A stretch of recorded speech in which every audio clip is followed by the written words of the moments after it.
Okay. The risk of discovery and capture was high.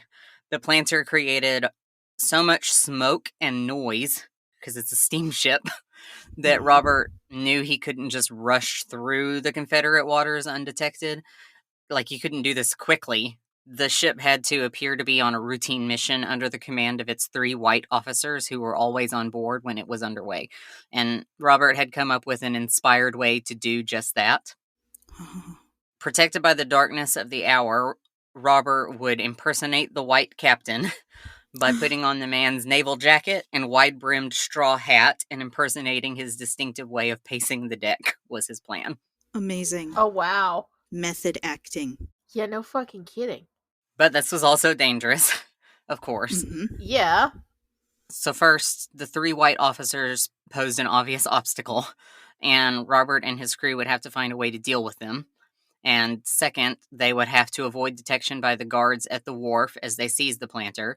Then, since Robert's family and others involved in the escape would be hiding in another steamer farther up the river, Smalls and the remaining crew would have to backtrack away from the harbor's entrance to pick them up.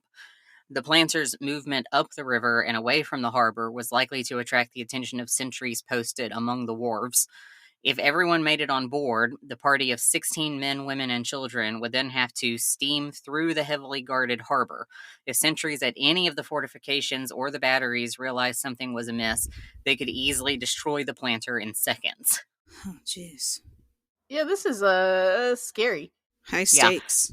So then, once safely through the harbor, Robert and company still faced danger. Even if they got out of Confederate waters, they still faced danger, because approaching a Union ship, which would have to assume the Confederate steamer was hostile, unless Robert could quickly convince the Union crew that his party's intentions were friendly, the Union ship would take defensive action and open fire, which would likely destroy the planter and kill everybody on board. All right. Oh, jeez. So clearing any one of those obstacles would be a remarkable feat, but clearing all of them would be astounding and, approaches, levels sounding impossible. Some might even say history-worthy.